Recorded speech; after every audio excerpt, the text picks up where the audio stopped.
Thank you for joining us today. Welcome to the first of two webinars on the topic of colonial archives and decolonial museology.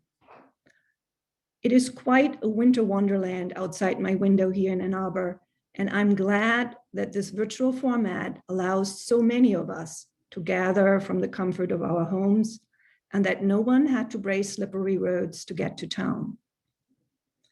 My name is Kerstin Barnd, and it is my honor to greet you as the director of the University of Michigan's Museum Studies program and to introduce today's webinar.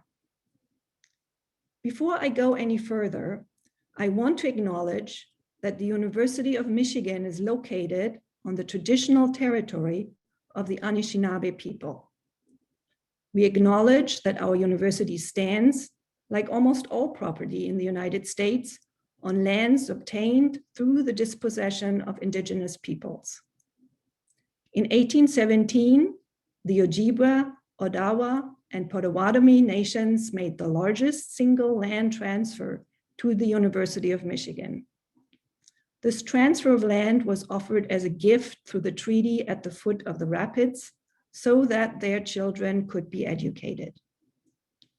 Through these words of acknowledgement, Anishinabe's contemporary and ancestral ties to the land and contributions to the university are renewed and reaffirmed. Knowing where we live and work does not change the past, but an awareness of the ongoing consequences of this past with regard to the living, cultural, and natural history collections in our stewardship can empower us in our research, teaching, and outreach. May it also remind us of the stakes of an event such as today's. So let me introduce that event, which forms part of an inquiry into the University of Michigan's collections in dialogue with museum directors at the Illinois State Museum and the National Museum of the Philippines. We want to ask how these collections are implicated in the violent histories of settler colonialism in the United States and US colonialist rule over the Philippines. How can we carry these difficult archives and collections into the future? How do the two colonial histories here and abroad intersect? And in what ways do they differ from each other? What are our responsibilities as researchers, curators, and archivists in relation to these collections, their histories, and their indigenous and national communities of origin? These are the kinds of questions we will be discussing with our panelists, but before we do so, I want to acknowledge the help I have had in conceptualizing this event, as well as its sequel on Friday. Thanks are due in particular to my colleagues David Mitchener and Ricky Punsalan, whom I'm grateful to have on the Museum Steering Committee. Thanks also to Amy Smoller for behind the scenes administrative and tech support. And a big thank you to Veronica Passfield for her input and for agreeing to moderate today's webinar with a focus on Indigenous epistemologies, restorative justice in settler-colonial collections. I would like to remind you that this webinar is being recorded and will be made available on our,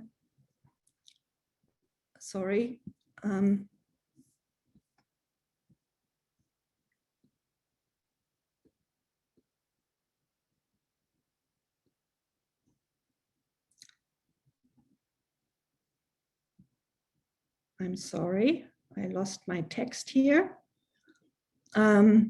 I would like to remind you that this webinar is being recorded and will be made available on our website a few days after the event. Throughout our conversation, please post your questions using the Q&A function in Zoom, or feel free to upvote those questions you consider particularly interesting. As time allows, we will bring your questions to the panelists at the end of their presentations. The chat function will be closed for the audience, but we will be using this function to post links and further information for you to see and follow.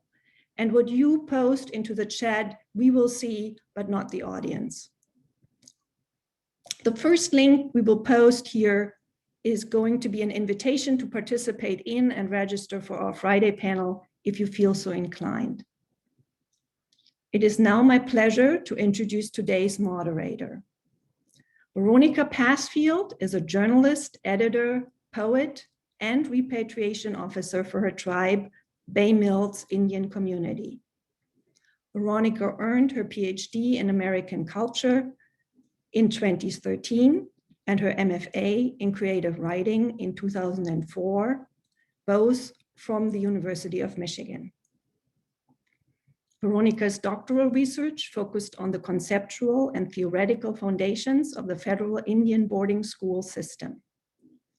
Veronica is a magazine editor and a consultant for tribal cultural preservation. Veronica has been awarded a dozen national and regional city magazine awards, as well as the Hopwood Award for Poetry. Veronica graduated from the Anishinaabe-Moan Language Instructors Institute at Bay Mills Community College in 2003. Welcome, Veronica.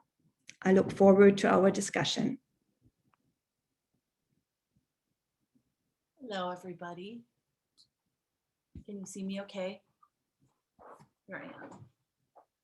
It is really my privilege to be joining you today, and I'm so thrilled at our huge turnout for this event, and really happy to see some familiar names on our chat screen. And really, this is ancestor work that we do in our work with museums, especially with Indigenous collections.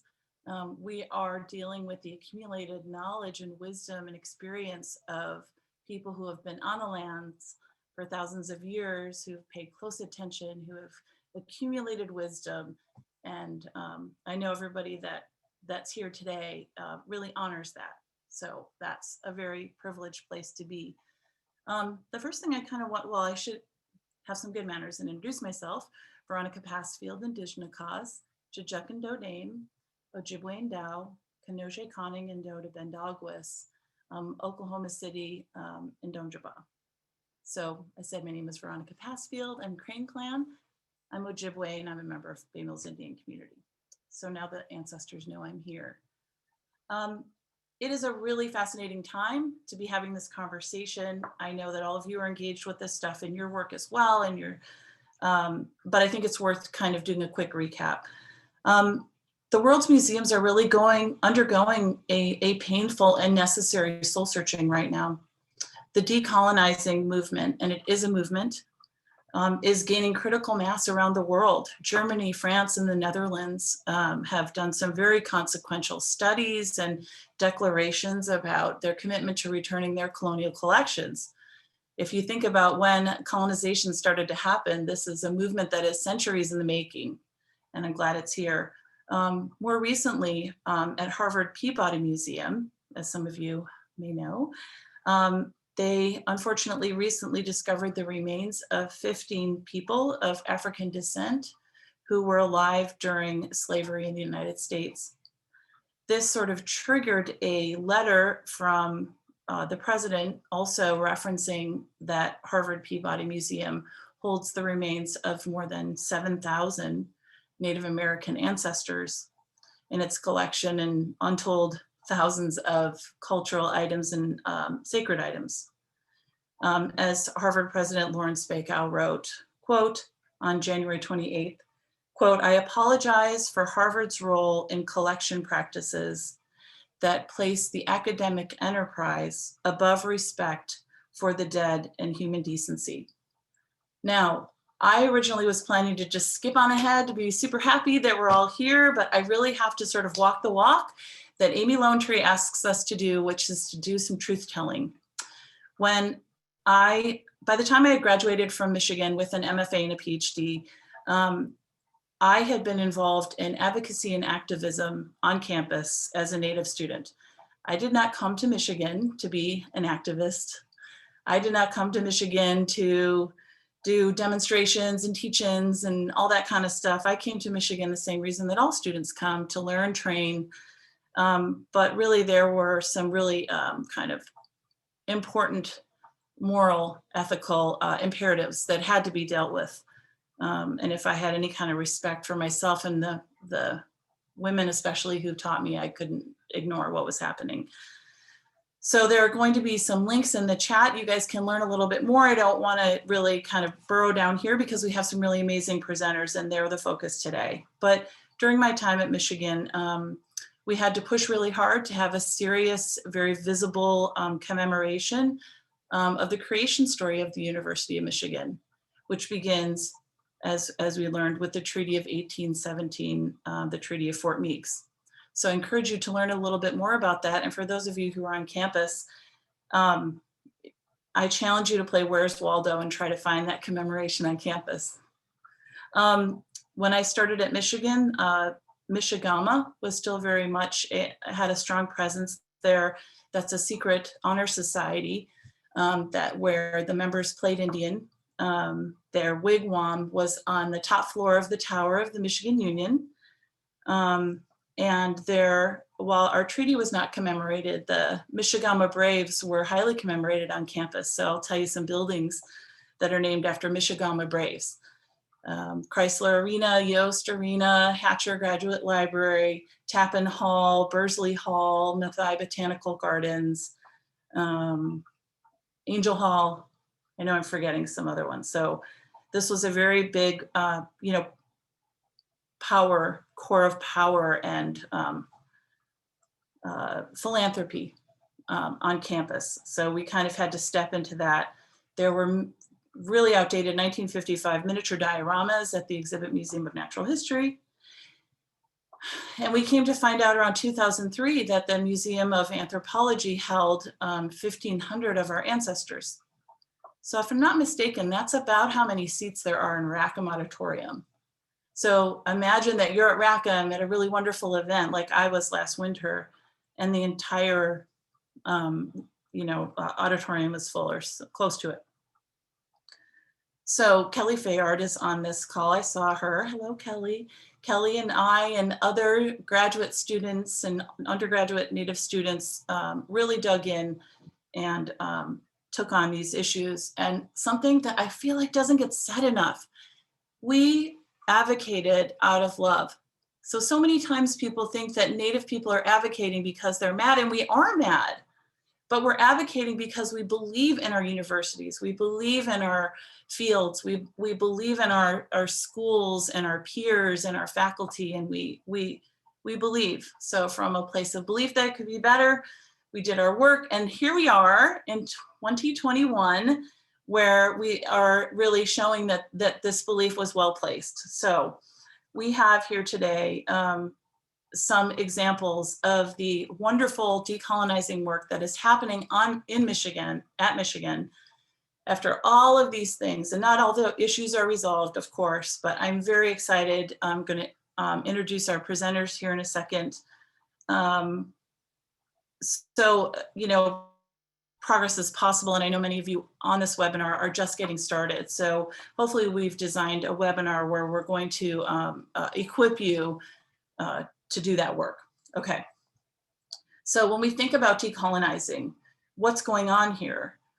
Surely decolonizing is a reckoning, but also decolonizing is incredibly fascinating. It's some of the most rich thought work that you can do in academia or in museums. I believe that decolonizing strengthens the mission of museums. It strengthens the missions of universities, but it is utterly disruptive of the way museums function, of the way universities function, and it's utterly disruptive of their power. And to that I say, like, right on, let's embrace it. So we are joined by three people who have really stepped into that space, and I'm going to introduce them to you now in the order that they will speak to you. So Cinnamon Catlin Legutko is the new director of the Illinois State Museum. She believes that museums have the power to change lives. As the president and CEO of Maine's Abbey Museum for a decade, she was the motivational leader behind the museum's decolonization initiative, working with the Native communities in Maine to develop policies and protocols to ensure collaboration and cooperation with Wabanaki people. So this is a radical idea, right? The Wabanaki people get to actually have a say in how they're portrayed. She was awarded the Neil Allen Jr. Award by the Maine Historical Society, and in 2016 gave her first TED Talk, "We Must Decolonize Our Museums." She's the author of Museum Administration 2.0, which came out in 2016, The Art of Healing, the Wishart Art Collection 2004, and co-editor of the Small Museum Toolkit 2012. Cinnamon currently serves as a board member of the American Alliance of Museums. So we're going to speak with her first. After that, we'll speak with David Michener. He's the curator of the University of Michigan Matthaei Botanical Gardens in Nichols Arboretum. He's one of the original members of Rackham's Museum Studies Program Steering Committee. Much of his work is in reframing our understanding of cultural living collections, be they peonies, genomic work with colleagues challenging accepted histories of centuries of breeding, or exotic conservatory collections, parentheses, narratives of discovery, or plants of Michigan, parens, the focus here in his presentation. His work has been recognized with the Carol Hollinshead Inspire Award for Excellence in Promoting Equity and Social Change. His appointment as a mentor faculty in the Public Engagement Faculty Fellowship and the Public Service Award of the American Public Garden Association. One of his recent books on peonies made the New York Times Best Summer Reading, and I encourage you to take a look at it. And then our final presenter will be Veronica Cook-Williamson. She's a graduate student in the Department of Germanic Languages and Literatures and in the program of Museum Studies. Her primary research focuses on racializing processes in media and other cultural representations of newcomers in Germany. She is also interested in discourses of decolonization and the pedagogical implications of teaching a colonial language at the University of Michigan. She graduated with a BA in German Cultural Studies and Film and Media Studies from Dartmouth in 2017. For a year after that, she worked as the Jones Memorial Digital Media Fellow at Baker Berry Library of Dartmouth College. She has Irish, British, and Choctaw ancestry and is a citizen of the Chickasaw Nation, Chickasha. She'll be sharing about her decolonized exhibit using images from the Richard Port Jr. collection of Native American photography at this exhibit was made possible by the Frederick S. Upton Foundation. Okay, so Cinnamon is going to get us started. And I asked her to do so because Cinnamon has been in the decolonizing movement. I keep wanting to say game, and that's wrong, but in the decolonizing movement for 20 years now, and has mentored and guided and a lot of people who've taken up that work as well. So Cinnamon, so let's just like start at the ground floor. I would like to have you share with us how you define decolonizing. It's a pretty big topic. Great. Well, I'm glad to be with everyone, and thanks for the wonderful introduction, Veronica. And of course, I want to acknowledge as well that I'm coming to you from Springfield, Illinois, the ancestral lands of the Peoria and the Kickapoo. So I always want to make sure I'm situated in relationship to you. Decolonization is a word that I, for years, was really reluctant to define, but of course you can crack any book that's related to it and get a definition, and they're all different. For us at the Abbey Museum, when we started our work in 2012, it really became clear that it's defined by the people you work with. So as you collaborate and work with tribal members, you start to understand that decolonization becomes defined in the way in which you're working with Indigenous people. And so for us at the Abbey, our definition was very specific based on our history, our relationships, what it looked like is an evidence based on the folks we're working with. But you could then take the textbook definition and say it has everything to do with removing structural colonial power, beginning with governments, returning land and people to their place. But it also extends into the process of cultural, linguistic, and psychological divesting of colonial power. That's that technical version. At the end of the day, what does it look like, feel like? It's a process. It's a way of working, and there's no end goal. And what I have found is that my definitions will change based on the trajectory that I'm working on, the people I'm working with, and the history of my organization. What it looks like for the Abbey Museum will also change through time. When I started in this work, it was about, we define it actually as, at minimum, the sharing of authority for the documentation and interpretation of Native culture. And then we had a framework that we worked within that was inspired by Amy Lonetree's work, who you already mentioned, a wonderful colleague and friend of ours who's a Ho-Chunk scholar based in University of California, Santa Cruz. She really gave us a framework to operate in. And I'm excited to think about that framework here at the Illinois State Museum, but our starting place is completely different here at the ISM. In particular, we're almost at the beginning of really building deep, enriching relationships with Indigenous people, but also our story in regard to NAGPRA, and I know we'll have a chance to talk about this, the Native American Graves Protection Repatriation Act is very different at the ISM than it was at the Abbey. So I have a different starting point. If I ever hope to decolonize, I have to tackle a human rights issue that's grown epically. So it is complex, and I am intentionally defining it that complex. There's no black and white answer, and it's riddled with uncertainty, but it's for sure a process.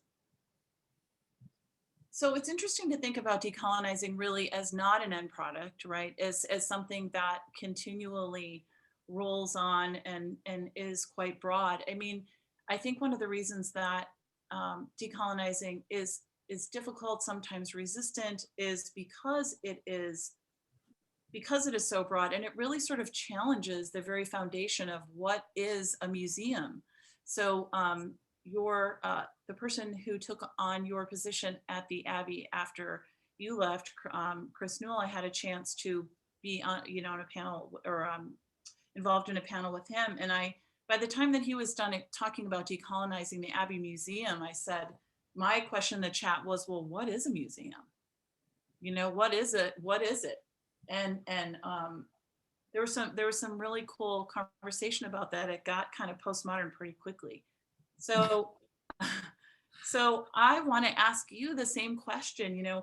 In your TED Talk, which is linked in I think it's in the chat. You did a TED Talk. I think it was 2016. Is that right? Sure. It's all, yeah. Time is irrelevant right now. You did such a great job of breaking down this epic topic into this very clear, coherent set of principles and practices.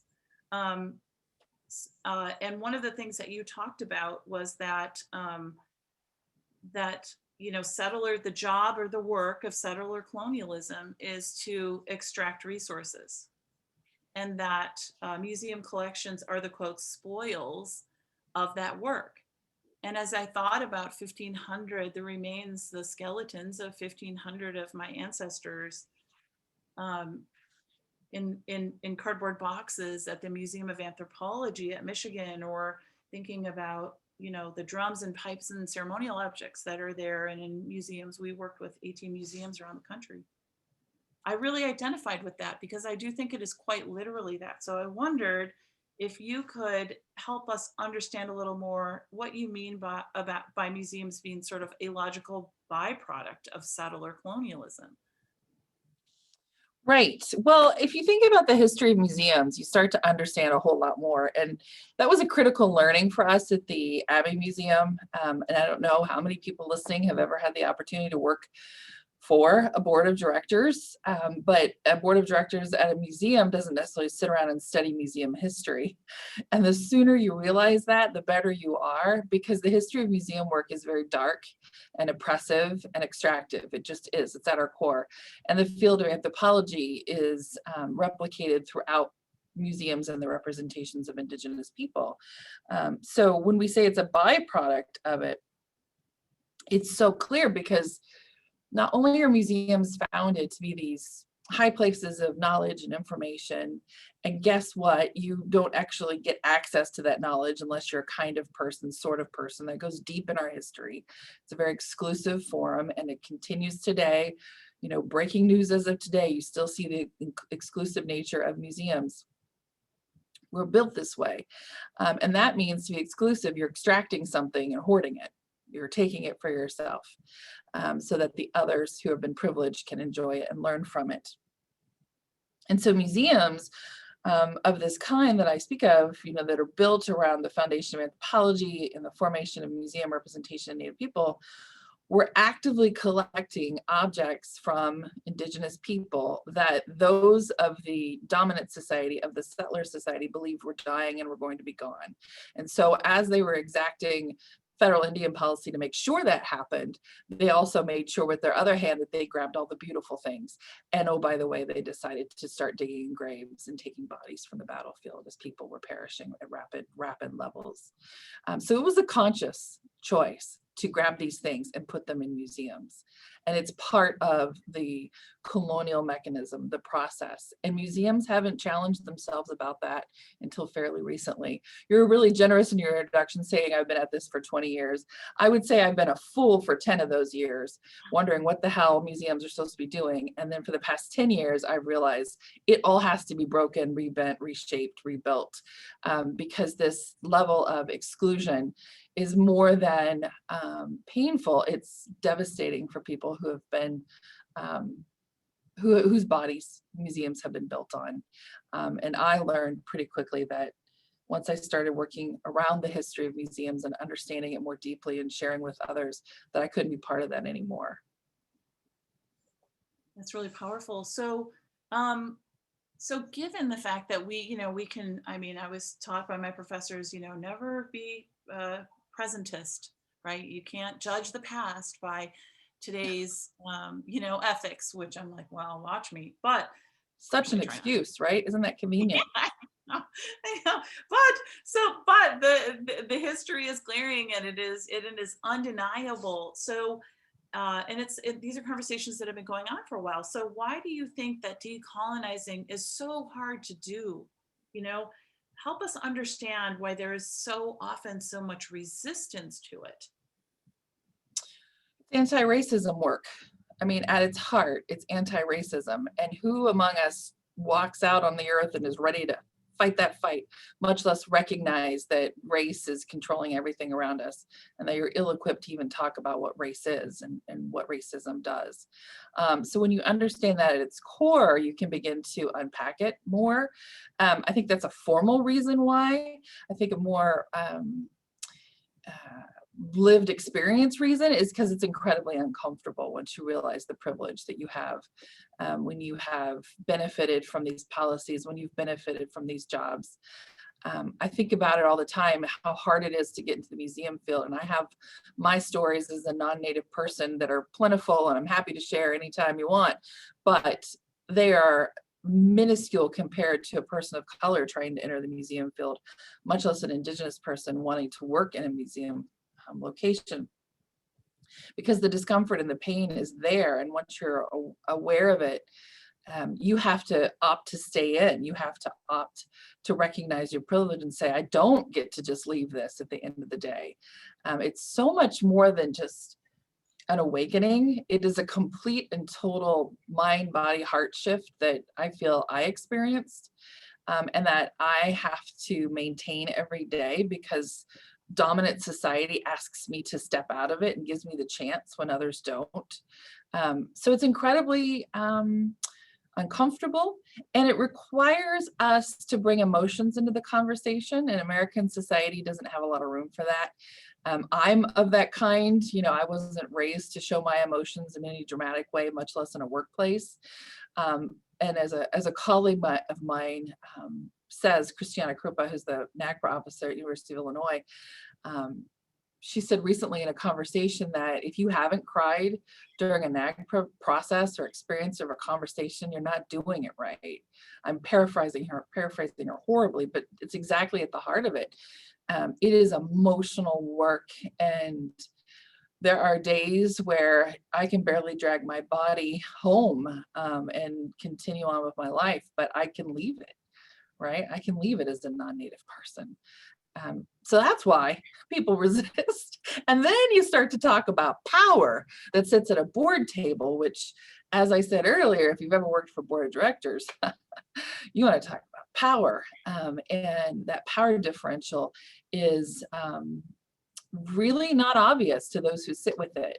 They're not questioned when they have power and they've had it for so long, and completely unearned power to sit in those roles. So the work of decolonization is about questioning all of that and looking for better ways forward, and knowing that there's not a perfect model to slip into. There's not. It is completely ambiguous and uncertain, and there's no pathway that's going to greet you on the other end. It's an exciting time to be doing it too, for that reason, I think.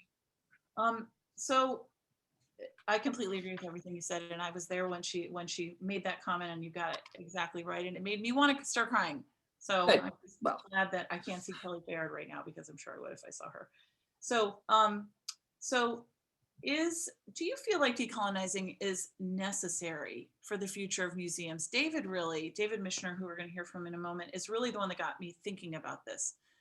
You know, it's can be very hard for curators who are used to, or faculty, researching faculty.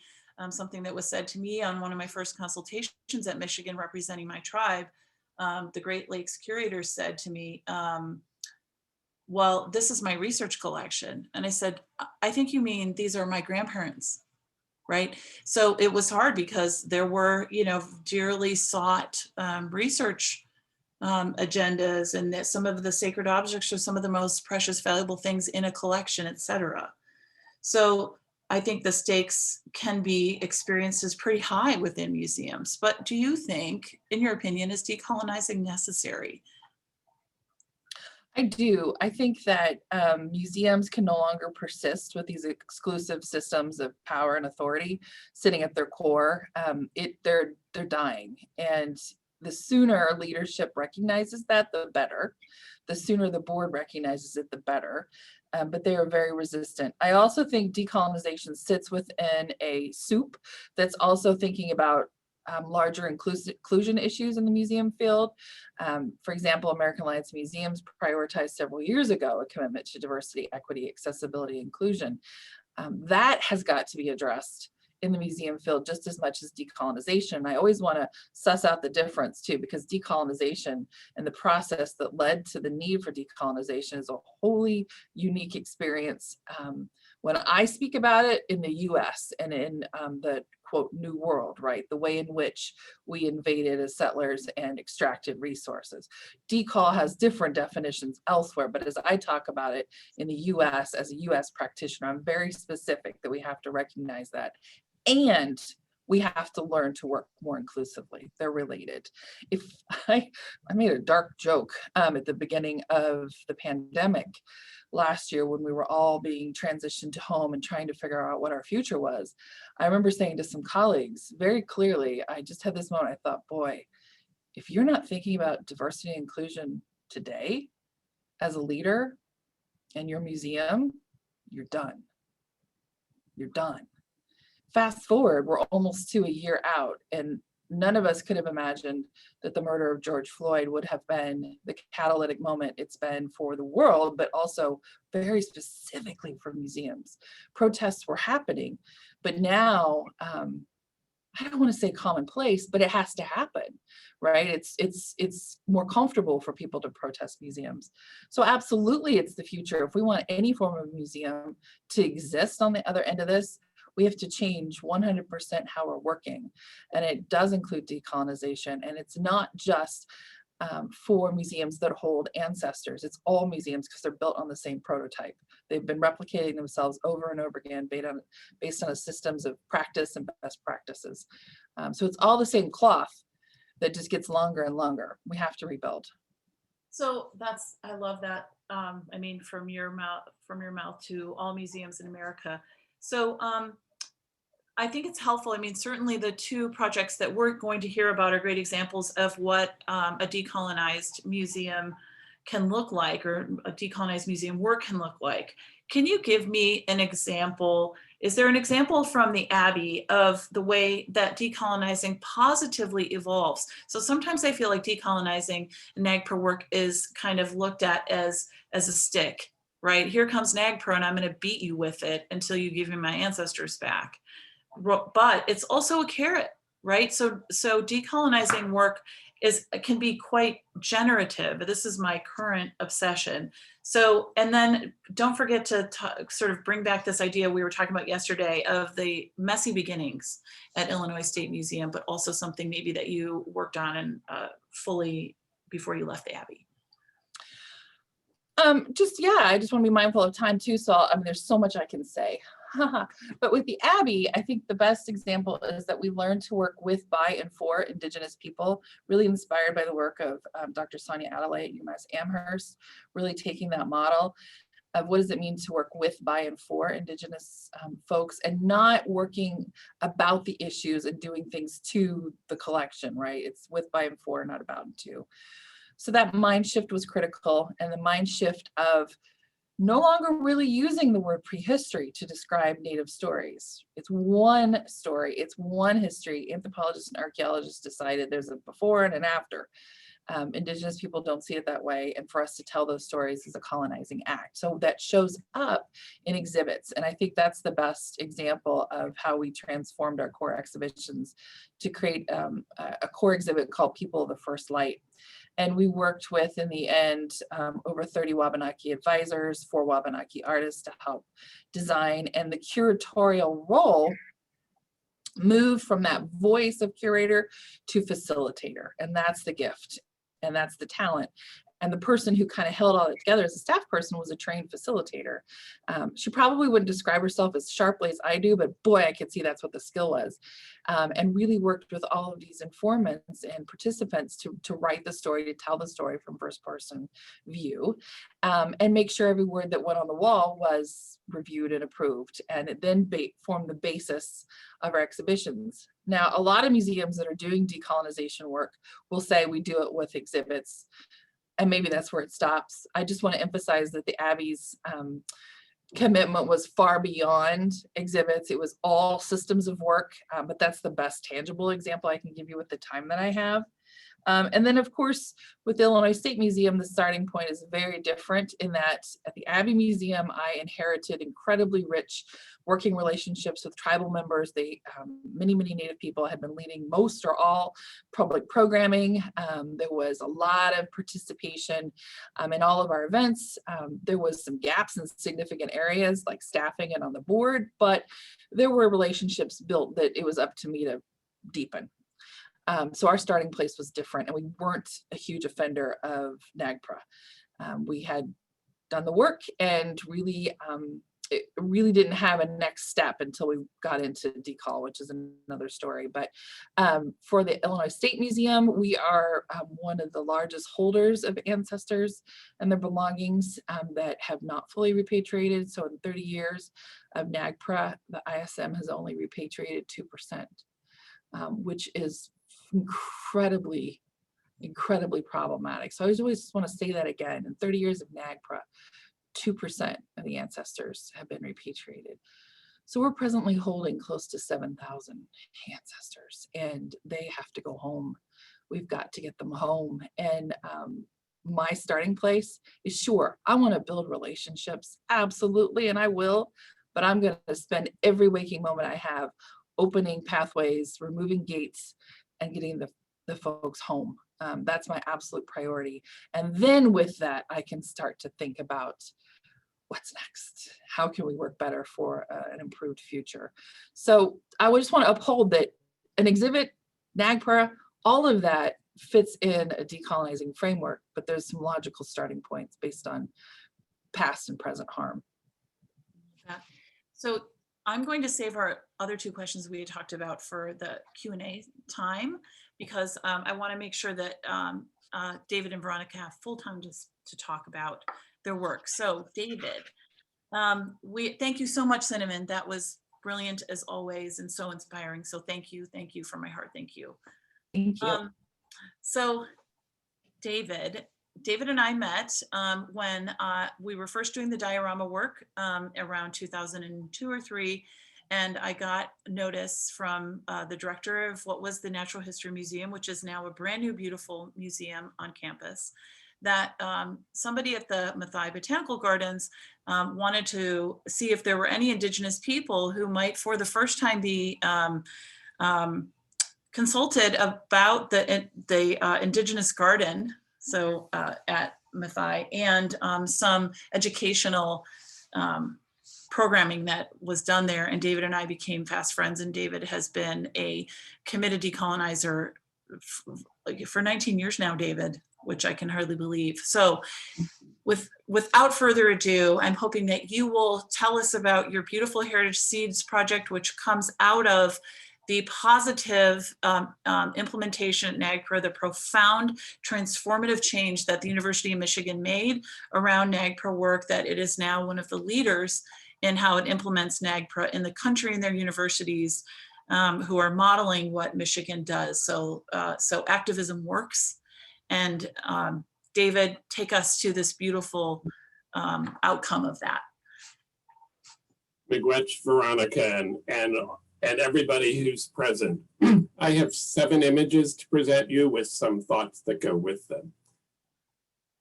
A half millennium ago, the plants of, quote, the New World presented one of the greatest challenges to the arising Western Academy. The peoples that were being brought over, the quote, Native Americans, could be explained as lost tribes of Israel. But what about these plants, as the one you see here in our Gateway Garden of New World plants? They're not in the Bible. They're not in the New Testament. They're not in the Apocrypha. They're not in any of the canonical writings of the Academy. As with Galileo's work, they challenged the orthodoxy that there was only one kind of truth. But even today, when you look at something like the Gateway Gardens of New World plants, or all the gardens of North America that had native plants, where are the native peoples? Where are their perspectives? We have these gardens that I call conveniently serene. Next image, please. We're having some technical glitches, so Kirsten and Amy are helping run this. There are a couple of thoughts I want you to take through with this. This is nearly 20 years of work, as Veronica has mentioned. Each one is a step that I've learned related to botanical gardens, specifically mine. The first is you have to understand that the history that even we understand and we present is one of erasure on which we have created our own mythologies. Our curated landscapes usually start with after the removal of the indigenous peoples, even if we put indigenous plants back. We have to have truth telling about what's here. And in the next several slides, corn, Mondamin, is going to be the storyteller. This mill just down the road from the botanical gardens is part of an ecosystem, a cultural landscape ecosystem of corn growing.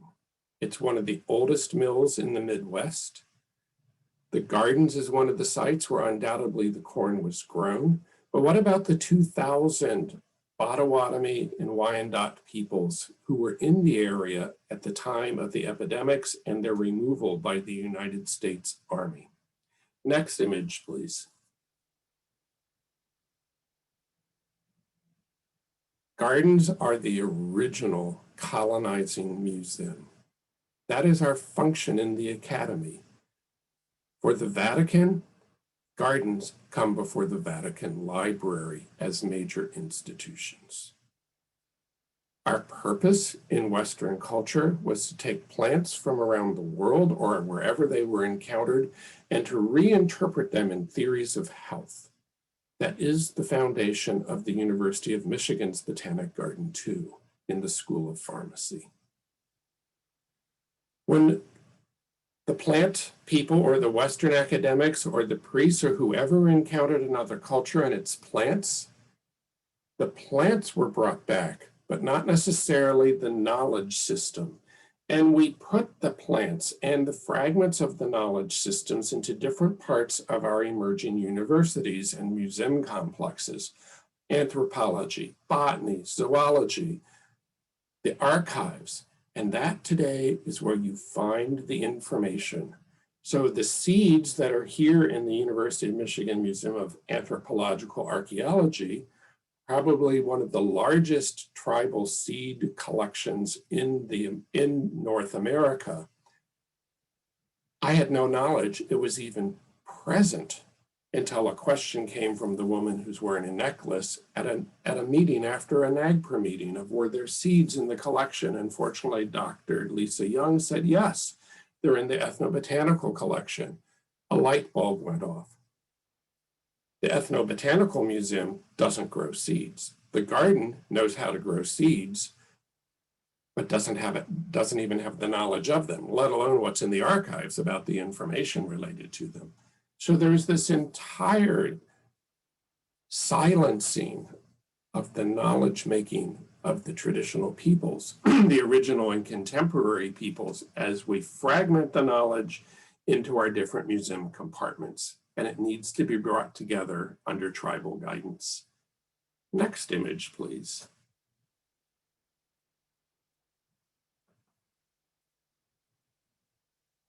So out of the question of were there seeds and are there seeds from Michigan, to which the answer is yes, came a number of discussions. And one was, well, who has responsibility? This is internal to the museum, because the Anishinaabe collections are basically dispersed across almost all the University of Michigan's museums. But I decided that it was our role at the Botanical Gardens and my role as curator that we are interpreting our landscapes, the homelands of the historic, present, and contemporary and future Anishinaabe peoples, that if we couldn't tell the truth, then what integrity did we have as an institution? Out of this came years of learning how to listen, including, importantly, to silence. It also meant finding partners. And out of this came the understanding that the tribes had to be, the tribal representatives had to be the ones articulating what was important, how do we think about it, and what do we do first. And one of the things in my years of discussions, including with Veronica, our moderator, is that whatever we do everything together. The tribal voices should be first. And one of the things I can do as a privileged university curator is find the funding. So many museums ask tribal partners to do it for free, or to come consult, or to come see us. No. Find the funds, but in order to have the conversations to find the funds, go there. Learn how to ask if you can ask a question, because maybe it's presumptuous to even show up and think you have something to contribute. Travel, find the funds to take yourself there, even if it's an 1,800-mile round trip driving in February. Do it. The snow didn't stop anybody before. Part of what we have here, though, is that museological theory doesn't really deal with integrating this back together. We like to talk about interdisciplinarity, but it's more than that. Next image, please. So out of the agency that tribes have inherently from their roles as knowledge keepers and integrators, and one to understand how to put it back together, and then how new knowledge as well as old knowledge flows, it's to have relationships. Isn't it fascinating that every tier 1 university, including the 2 I've been at here at Michigan and before as a postdoc at Arnold Arboretum of Harvard University, will go through the world and try to help the world, but when it comes to having any kind of relationship with the peoples whose lands our institutions are on, we are often mute. How do we have integrity if we can't restore the relationships of our own place? Question, isn't that hypocrisy? I can't live that. Part of this was learning what it means to be a host in a culture that isn't my own. Part of it was coming up with this construct. I created a term. I call it intercognitive. The knowledge system that I'm trying to understand and be led to work with doesn't map perfectly on my Western trained doctoral, postdoctoral lived experience. I no longer try to map them perfectly. I just call them intercognitive points of contact. But out of this comes the understanding that we can do what the tribes need, which in this case is to grow corns that are either not known anymore in the tribes or are only known by a few. As here, Jacques Desjardins, the corn shown here, he is the only keeper of it. It is an Anishinaabeg traditional corn. He brought it from Red Lake, Minnesota. We found the funding for him to come bring it here, as well as to be present for the harvest, and he regifted it to other tribes, none here. Out of this is the beginning of what I've come to understand is restoration work and the whole idea of social justice in museums as part of what we're doing with our collections. Next image, please.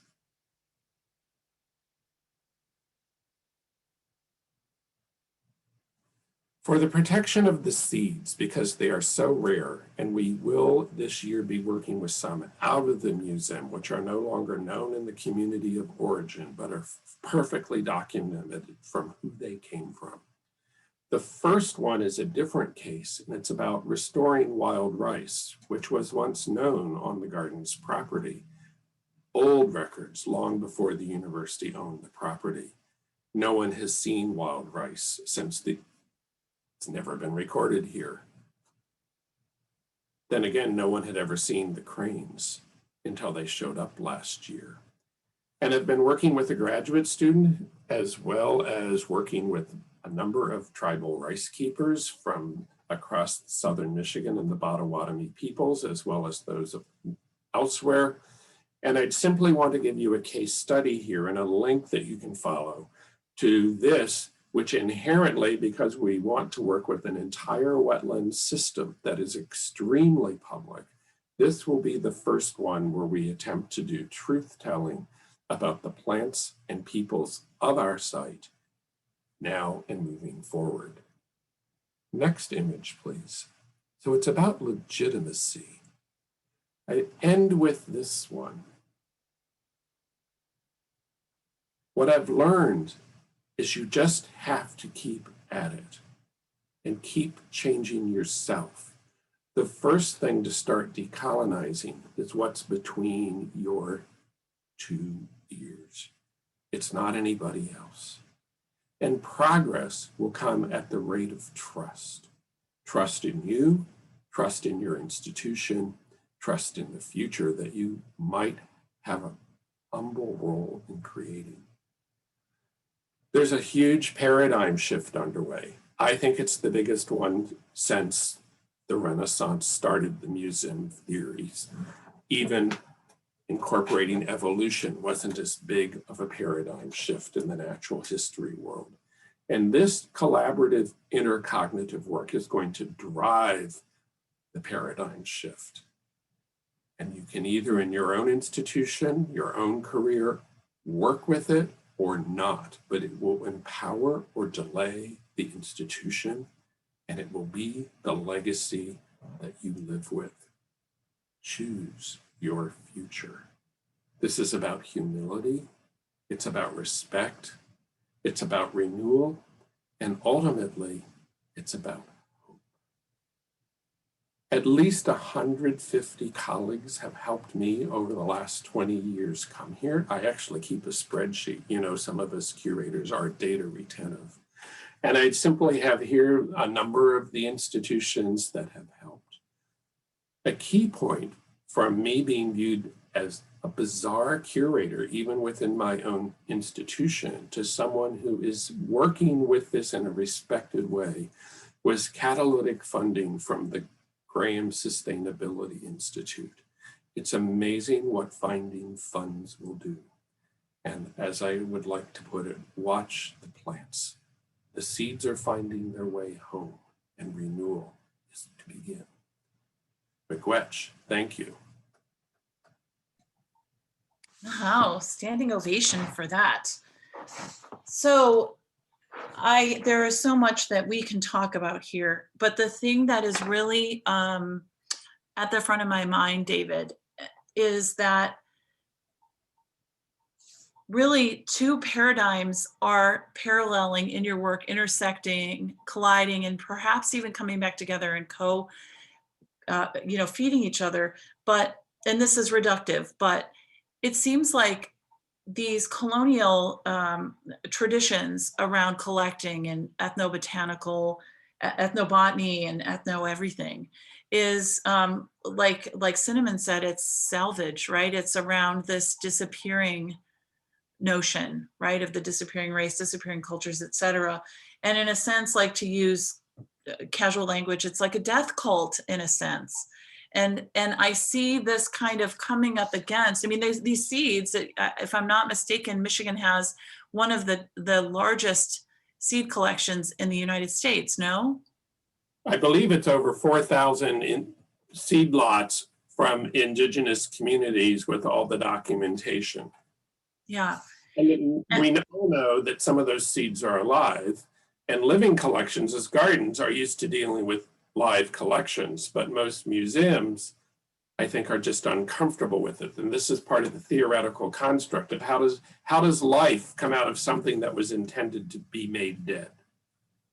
Yes. And so when you invite Native people at the end of a highly contentious process that has a happy ending around NAGPRA implementation, tell me about the dynamic with life, right? With literal regeneration. And don't forget to share with us the story of the elder who asked about the seeds as well. I mean, I want to give you a chance to theorize, but also to, talk story. So Elder Sidney Martin from Matthaei Botanical band of Potawatomi Indians asked at one of the meetings that came out of an NAGPRA meeting if there were seeds. And Dr. Young said yes, and came up with the initial list to think about. And out of this came the thinking, well, how do we get them out of the museum and into the ground? And so this is at least our 4th year now, and we've been working with Dan Cornelius from Intertribal Agriculture and others as Kevin Finney, Pumpkin Shinanaquit, to each year try a different set of seeds in a secured site so we can show that we can build trust amongst ourselves, that we can actually grow the plants. And conceptually, we've tried to break down quite intentionally every argument that we anticipated from the from the Anthropology Museum as why seeds should not be removed from an archival collection. We can work together. Dan Cornelius found from the USDA a seed lot of age old enough to be relevant to the first seed lot out. We got it. It grows, contrary to the the original advice from the head corn conservation officer of the USDA, non-tribal. I mean, we came up with a schema and we simply walked down it. And part of it is we're, I'm going to say, making it up as we go, because anthropology museums were not made to release something to be regenerative. And so we're coming up with this construct around rematriation, but it is a regenerative one of where it can grow. And then it all has to go back to the community of origin. A keynote, which I'm willing to talk about now, is we're doing this under an agreement between the regents of the University of Michigan and MACPRA, the tribes of Michigan. And a key construct is that the tribes, not the university, have the intellectual property of the seeds now and to the future. We, the university, are stewards, not owners of the intellectual property rights. That's key. That took years. That is massive. I have to tell you, I think that's as important as the Harvard letter. I could talk to you all day, but we need to make sure that we save plenty of time for Veronica Williamson. Veronica Williamson is going to talk about her digital exhibit that she did with the Richard Port Jr. Collection of Native American Photography at the Clements Library. And you think you know what you're looking at. You think you're looking at Cart Divist's small images and postcards, when in fact you're looking at a whole colonial mindset and a whole frame of nationalist storytelling. So Veronica helps us strip away the veil and to really look at the broader work that photography can do. So Veronica, if you could get us started, that would be amazing. And I'll see you on the other side. Yeah, certainly. So first of all, this exhibit was a collaborative project, and some of our framing sort of around photography as a tool for settler colonialism really emerged from conversations between myself and my co-curator, Lindsay Willow Smith. She is also a student at Michigan in the History and Museum programs and a member of the Sault Ste. Marie tribe of Chippewa Indians. But a large part of our process was thinking about these photographs both as physical objects in themselves, as well as bearers of stories, and considering how their mechanization sort of influenced which stories are being told to whom. But these convos began to be driven by the time period that this collection focuses on, which is between the 1880s and the 1920s. And this is a really crucial time period in the development of photography as a technology, as well as sort of the quote unquote exploration and invasion or settling of the Midwest and the development and solidification of these ideas about the frontier. And so we really wanted to use this exhibit as a way to call attention to how these developments unfolded alongside each other and sort of ask, how did these photographs promote settling in an area or bolster processes of colonization? But that really only tells one side of the story. So yes, they hint at how photography is one tool in a larger toolkit of settler colonialism, but these photographs also came to document and reveal Native resistance. And this is a tension that plays out in really unique ways in every single photograph. And that became a really exciting part of this process. And so perhaps, Kirsten, if you could go to the next slide, we'll actually look at one of the photographs. And so here we have this portrait, this from 1872. And I kind of just want to unpack it a little bit, because when you first look at this photo, you have this visual narrative. There's Reverend Wilson is standing above an Ojibwe man named Bukwujinene. He's reading aloud to him. Perhaps there's this clear visual hierarchy that's also in a lot of monuments around the US, et cetera. Someone standing over someone who's on a lower platform there. But then we also have Bukwujinene himself, and he's smoking his pipe. He's going about his own business. He seems totally unfussed, and he's almost looking directly at the camera rather than giving his attention to the Reverend. He's also still wearing somewhat traditional clothing. He's got buckskins on.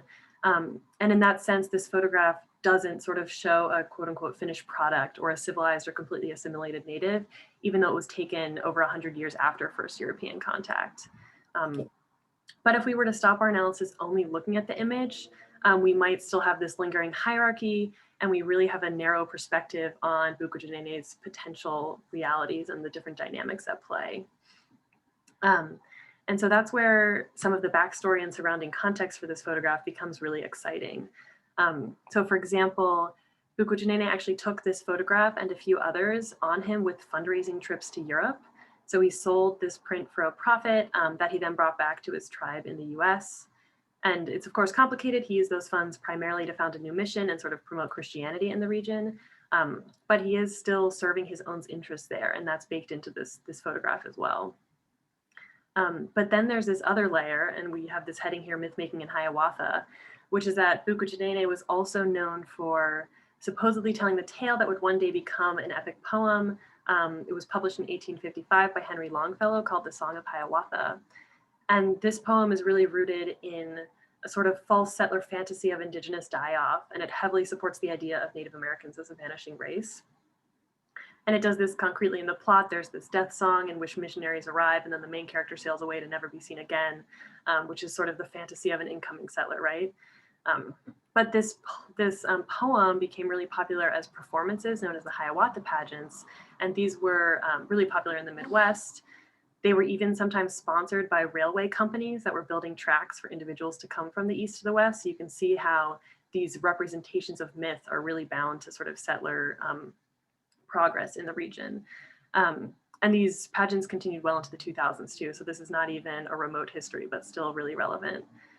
But there's this irony here, there's a tension here. Bukujanene is telling these stories, he's selling his portraits, he's traveling around the world with them. And in some ways, he's even maintaining financial security to continue surviving and thriving through these interactions and alongside these portraits, even if the portraits or the narratives are perhaps intended to support sort of colonialism. So there's that kind of give and take there that are really embedded within just one photograph, within one portrait of these two individuals. And knowing all the context, then it makes you really want to like look at his body language and dig more into some of the things he's maybe signaling visually in this portrait. And perhaps, Kirsten, the next slide is a different example. Here we have a portrait of the Santee Dakota man cut nose. And to me, this photo is all about sort of processes of dehumanization and rehumanization. So stories around cut nose really lean into stereotypes and discourses around savagery. So textually, that plays out here in a caption, which is too small to read, but it sort of speaks to a massacre in which he is described as having murdered men, women, and children. But it refers to it as a massacre, not as the Dakota War of 1862. It's listing the supposed body count, but it doesn't talk about the causes of the war or prior oppression against Dakota peoples. It doesn't talk about Cut Nose's specific motivations and relationship to the conflict, or the mass executions that occurred shortly after this uprising.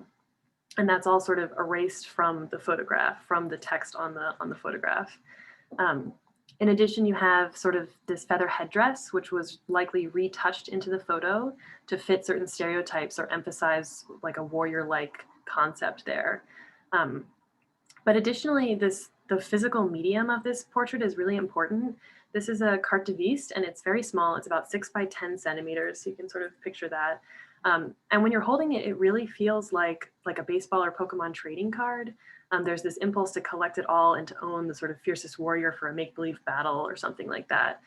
And sort of understanding this claim of ownership and consumption that's embedded in the medium of the photograph is really important. And it also takes on kind of a darker cast, even when you think of other ways that people know Cut Nose. Cut Nose is known well for the Dakota War, but also because his body was exhumed after his execution, and it was kept violated and used by the Mayo Clinic for over 150 years for science experiments. And it was eventually repatriated. But this image, it was taken and inscribed with these specific narratives before he was executed. And then you have individuals collecting his likeness and sort of owning it. And then you also have the removal and prolonged use of his physical body, which all sort of comes to us when we just see this portrait presented there. And so we really hoped to rehumanize it by looking at his motivations alongside the motivations of other individuals from his tribe and surrounding tribes to sort of see like, what does it mean to carry this complex nationalism? Some people advocated on the side of the US, some people advocated for different tribal affiliations. How does that play out for them? And what does that mean for their sort of humanity?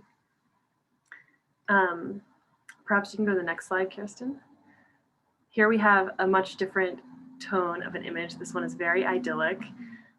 You might look at this first and see sort of quaint individuals living in the wood. Someone might even label them as sort of primitive, doing nature things, they're hanging out, whatever. And that was perhaps what the photographer was thinking he was capturing, perhaps not, it's hard to say. But what's actually going on here is a group of people performing a highly skilled task and perhaps even teaching the next generation in the midst of all the themes that I've been talking about, in the midst of war, assimilation, and land loss. And so we have people here making birch bark canoes, and those are not simple to make. It's a very complicated process, and the materials are really difficult to gather. And we actually see multiple stages of that process here. So we have the finished canoe in the foreground, and then the in-process canoe in that kind of middle ground there. But what's even additionally exciting about this photograph is if you look in the doorway of the wigwam, you'll see a small child there. And this child would have been home during the beginning of the boarding school era, and is possibly learning this trade. And it just reminds of future generations to come, and it really stands against that narrative of a vanishing race. And so this photograph is playfully showing off a number of technologies. It's showing off photographic technologies. Sort of there's a foreshortening effect with the canoe that was really popular in these stereograph views. But it's also accidentally or intentionally sort of flaunting the technology of canoe making in this image.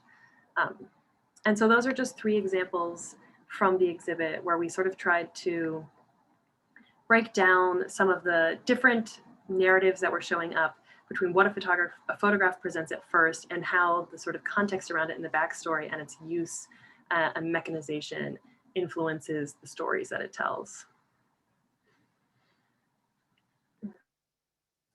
Okay, that was so excellent. Thank you, Veronica. That is such an inspiring and really sort of potent dive pretty deeply into sort of a positive spoils of what can be gained just with 3 photographs by decolonizing and really being willing to do truth telling and being willing to allow Native perspectives and histories into the museum space. So a couple quick questions for you, and then I want to be sure that we get to the questions in the Q&A. It's 4:13, so I'm keeping an eye on the time here. So when we were looking at Chief Pukwudgenene, I think it's really interesting the resistance that we see here with him, where we have, it reminds me very much of the kind of famous statue that has been being protested in front of the American Museum of Natural History of Teddy Roosevelt up on a horse with an African-American man walking on one side and a Native man walking on the other side down on the ground. And yet Pukwudgenene doesn't seem to be terribly concerned about this standing man missionary looking over his book. And despite all of their interactions and despite the fact that he is raising money for a mission in his community in Europe, he still chooses to show himself in this way. So I wondered if you had some perspective on, if we could sort of unpack that a little bit more. You talked about it a little bit. Yeah, I mean, I think you could even see it as like a marketing strategy. If he was presented in less traditional clothing, would people still be willing to give funds for a mission? That kind of thing. You could see it as a technique there in itself. It's also possible that the photographer asked him to dress a certain way. That's something that we can sadly never fully know conclusively. But you can kind of speculate based off of his own sort of relationship to the fundraising efforts and in his own communal, in his own tribal community, what he maybe was hoping for with those photographs. And there are other ones. There's a second one that he also took with him where he stands alone and it's in a sort of much more natural background, quote unquote, even it's in a studio, but it has like hay on the ground and stuff like that. So it's meant to look more perhaps in nature, in the environment. Like maybe he was a bunny hopping by and somebody got his picture. Yeah. Right, exactly, yeah. Okay. So in our second image where we're looking at cut nose, I mean, this is such an incredible example. I see it so connected to really the collecting impulse that we've been talking about today too, where this amassing and this commodification and this really kind of fetishization of the Indian, right? Our mighty foe that we conquered and now can sort of possess in this new way. There's something kind of, I don't know, charged about that. Do you feel that too? Is that one of the reasons that you chose that photo? Certainly, yeah. And I think because a lot of the individuals in this sort of portrait series, this like trading card portrait series, were individuals who were then sort of executed in the mass hanging of 38 individuals. And with that, there's such a dark concept of like claiming and owning and complete control over an individual and the sort of life story there that I think you really experience when you're holding those photographs. Yeah. And thank you so much to Dick Ford. I hope you're on here. I'm sorry I haven't looked, but he and his father are amazing collectors, and they have so much respect and are really known in Indian country as being wonderful allies and friends. So I appreciate Dick for that. And the last thing that I think you bring up a lot in your exhibit, I really encourage everybody to go, it's linked in the Q&A, is when we go to the third image, which is where I'm really like getting down with this material, is the idea of Indigenous survivance. Mhm. right? So can you explain kind of what that term is, and then we'll go to a Q&A. Yeah, certainly. One thing that was really important to my co-curator, Lindsay, and I was bringing in sort of terms from Native American studies and also defining them, because not all audiences are going to be exposed to them. So for the exhibit has like a glossary that talks about this as well. But Survivance is from Gerald Weisner, who's of the Minnesota Chippewa tribe. And it really emphasizes, in contrast to survival, the continued and active presence of Indigenous cultures and individuals. And so it's really about the continuing vitality of tribal cultures. And it just wants to emphasize that continuation and sort of activeness that a lot of times is overlooked when people are talking about Native cultures. They'll use the past tense or passive verb tenses, all sorts of things like this.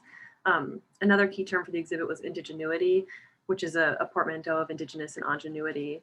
And that's another thing that's sort of about problem solving that centers local Indigenous knowledges, and also really highlights the creative ways that Indigenous peoples have resisted assimilation for hundreds of years, and sort of what that means and how it manifests and looks in different ways. Definitely. Okay, if it's okay, Kirsten, I'd like to jump over to the Q&A, but you put your mic on and tell me if we should do something else. Does that sound I good? would Okay. invite, yes, thank you so much to all of your rich presentations, thought-provoking, generative, without dismissing or losing sight of the dark, violent history of our institutions and collections, but really balancing the generativity and the history of violence in incredibly creative ways and productive ways. So we have questions here. There is one question, maybe Veronica, you can quickly talk to that. That's to you. When and how did we find out the photographs, or that photographs are edited and retouched so that feathers are added to the second photo that you showed? How did you find this out? Yeah, well, the answer is great catalog work by Jacob Dopp, who works at the Clements Library. But if you look at a close-up of the image and you are able to sort of zoom in on the images on the website, you can actually see that the grain quality is different, and that sort of signals that it's either been drawn in or sort of superimposed in some way. So you really, if you look at the quality of the image, you can see the history there. In other cases, it's documented, and that's sort of where the researcher comes in and they're figuring out what the photographer was known for. But you can see it, if you look and zoom in, you'll notice it. Great, thank you. Thank you, Veronica. And then there is a question about the role of tribal museums. And I think that's a very interesting one, and we haven't really touched on that one question, yes. So what role, it's a question by Chelsea Hare, what role do you see tribal museums and cultural centers playing in the process of decolonization and confronting the colonial origins of museums? Great question. David raises his hand. Jump in on that. Yeah. David, yes? The Zebuing Center of Anishinaabe Culture and Lifeways here in Michigan, one of the great tribal museums of the Great Lakes, if not beyond. It's had such leadership roles, including hosting the meetings of MACRA, one of the organizing groups, and its staff, its director, Shannon Martin, William Johnson, they've been able, and many others there, Anita, have been able to talk with them over the years. We've built relationships of how should I think about this? Is it even how do I even ask about it? So one of the key roles for me as someone who's not tribal is even learning how to be effective by asking questions about what might be here that might be useful, or how to think something through a different way. And I can't imagine it's not true for every tribal museum out there, for those who are coming in looking of how do we go forward together, and I really don't know how. Does anyone else want to chime in here? I would just like to quickly say, please support your tribal museum near you. Anytime you're traveling, go see how people represent themselves. Also know that it's okay if tribes themselves are figuring out what a tribal museum should look like. I feel like some of the early tribal museums kind of replicated tropes that sort of signaled we're a real museum, right? We deserve to be accredited. We deserve your, your donations and your philanthropy. So I think that they are also evolving, and that's okay. But the way that they frame things, I guarantee you, is going to expand how you think of the things that they exhibit. Thank you. There is a question. First, a thank you to all of today's speakers, and we also see that in the chat. I'd appreciate guidance on language use sparked by Cinnamon's thought-provoking comments. Is it appropriate for non-Indigenous curators and researchers to use the term ancestors, particularly in NAGPRA contexts? I'm happy to speak about that. It all begins with the relationships you have, right? So it's important to acknowledge Indigenous worldview, and something that I didn't get a chance to talk about because we ran out of time was this framework of decolonizing work that Amy Lone Tree writes about, and it's about collaboration, absolutely, but it's also about privileging Indigenous worldview and perspective, centering Indigenous life, experience, and histories in your work. So if you spend any time with Indigenous people around NAGPRA and repatriation, you quickly pick up on the fact that the ways in which Indigenous people describe their ancestors are not the ways in which osteologists, anthropologists, and the like describe.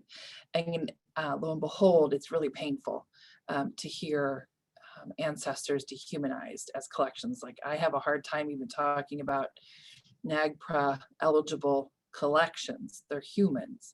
So it is appropriate to listen closely to preferred language, as with everything that you do in life. But what I have found in my work is that the sooner I realize these are individuals and humans, the better we'll all be, and we can make a case for others to act rapidly. David, yeah? Very quickly, at one of the meetings about the seeds, I remember Dan Cornelius, who's Oneida from Intertribal Agriculture, asking the now dean of our college and myself, very forcefully, it came through, thank you, Dan, would we never refer to the seeds as objects again? That they are living relatives, that they deserve respect, and that referring to any of them as the way we were was not the way to have this meeting move forward. Big question.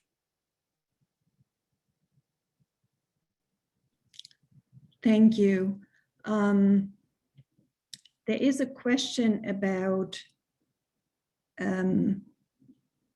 there are still several questions. So here's a question: as a member of a museum institution, an anonymous question, as a member of a museum institution, how can we reach out and acknowledge our failings while contending with boards of directors' resistance to changing the narrative? So this is an institutional question. Who would like to give this one a try?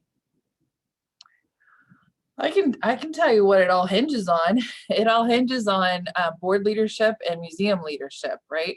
So if, let's say, a team of staff, maybe from collections or education, they're working together and they're really trying to motivate change and create systems of change. If they don't have leadership where the power sits, working with them, burnout, pain, leaving the field, all these things will happen. And we see it over and over again.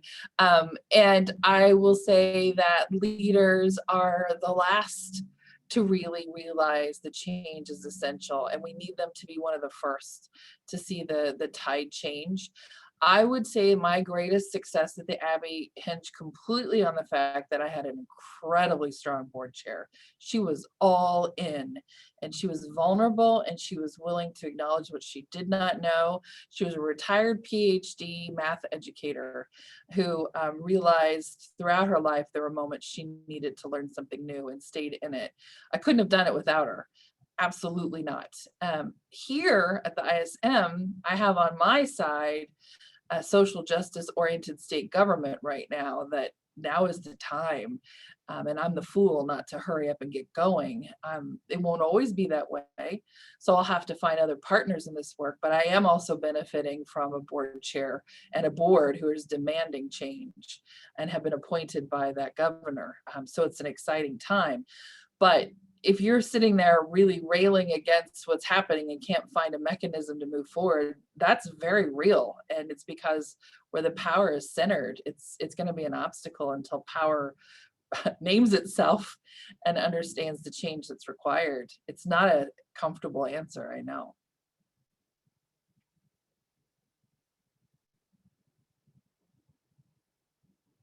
Thank you, Cinnamon. There are other questions in the Q&A. There are questions about the role of students, how students negotiate requirements, and their desire to become active and change, and how, for example, language requirements force students or make it more difficult for students to actually do what they want to do and start working towards decolonization. So that might be a question for Veronica, how you, as a student in the German department, is negotiating that question. There's also a question about how decolonization works in Europe. And as a scholar of European museum history, I can say that that question is very much at the forefront also of discussion in the big national museums, but also in local museums of the former European colonial powers in the Netherlands and France, in Great Britain, also in Germany. Veronica, do you want to say a few words about that question about language requirements? Yeah, I think you mean me, Veronica, but I mean, there's never been a panel with two before. Yes, right. Yeah, I think that's a great question. I think about this a lot because I teach German at the university, and that feels very complicated.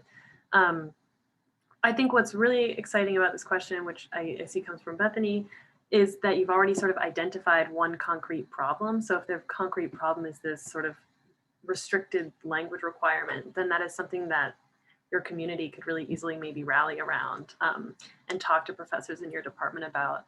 I think a lot of times the hardest first step is actually identifying the concrete barriers or the concrete problems. So that would be one thing. I think the other thing is thinking about how the histories are all intertwined. So even if you are working in a colonial language, what sort of other perspectives are there even within the parameters of that language? What other voices can you bring in from those communities in different ways to kind of play with it even within restrictive parameters? That's sort of a roundabout answer, but yeah. Great, thank you. I'd like to add one quick thing on Yes. that, having studied the language. So in Anishinaabe, we don't have a third person gendered pronoun. We don't have he or she. The language is a worldview, right? And so what we have instead of that for the third person pronoun is it a person or an it? So if I'm referring to someone over there, like that tree in my yard, that person is very cold right now and covered in snow. That's how That's how you could directly translate it. And so when you, whereas like this lamp next to me, I would say this lamp, it is turned on, kind of thing. So if something is imbued with spirit or spiritually animate, right, has tremendous consequences for collections, like especially for things like seed collections or drums or pipes, right, where it is literally our worldview and our language will take you. I can take you down a rabbit hole an hour long, and I don't even know a lot about our language, right? Even though I've studied it for a long time. That things that are of spirit or not, and seeds, most seeds are spiritually animate in our language, which means that we are neglecting our relatives by having them sitting in piles in a drawer in Ann Arbor. And we're ignoring the protocols, some of which David's learning, around how we treat them and what we do with them and to them, and we sing to them and speak to them and do all kinds of things so that we prepare them to go into the ground, right? And that is an encounter that may be something like sex. I mean, putting a pipe bowl into a pipe stem is something that is comparable to something that is thought of as, like sexual intercourse. I mean, it's a coming together of two beings and body. So it's very, very rich. Always remember that a language is a worldview. That's all I have to say, sorry. And that it changes constantly. Well, I think this is the point where I would grant all of you the opportunity to say a few more words. I would like to thank you all. Heartfelt thanks for your presentations, also to the audience for listening, for posing questions, for staying with us. I invite you to come back on Friday. So Cinnamon, Veronica, and David, who would like to say a few more words? I guess all I'll say is that the Port collection has over 900 photographs in it, and you've seen 3 today, and there are so many projects and directions that research could go, and so I encourage everyone to see it. It will eventually be digitized. Some of it is online now, so please explore. And the website that you co-curated is a wonderful first step into exploring that collection. Veronica Passfeld, yeah.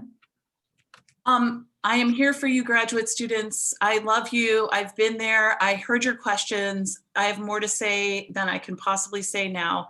I mean it. My email is there. Just email me. And I feel you about not really knowing if you have a place in museums or academia by the time you're done. Spend a lot of time and money on your degree, and you really don't know if you'll ever fit in and if you should ever even try.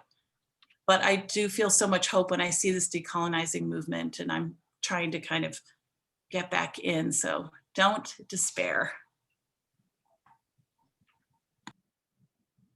There's one thing I have to contribute is it appears that in the Western Academy, nobody has a clue how many seed collections there are, which institutions have them, or what information is about it. Isn't that amazing? So we know there are 4,000 some here. We know the Smithsonian plus USDA has a large set. Agriculture Canada has a set. What about all the other museums? These need to come home. And I would just say too that, as you do this work, if you're at the beginning stages, don't underestimate the power of beginning. It's really important to get going, whatever that looks like, and to help you in that process. Document it, put sunlight on it, make it transparent, share widely your learning, be vulnerable. You absolutely have to, because let me tell you, it's going to get a lot rougher later if you're not working in that open sharing space. And I put my email there on purpose because I made a commitment early on that anything I do, you can have and share. And I'm always open to that. Thank you, Cinnamon. That was, thank you all. These were wonderful closing remarks. And this is a conversation that needs to continue, that will continue. here at the University of Michigan, in the Museum Studies program, in the museums here on this campus, in the museums in the region, and globally. So thank you. Have a good evening.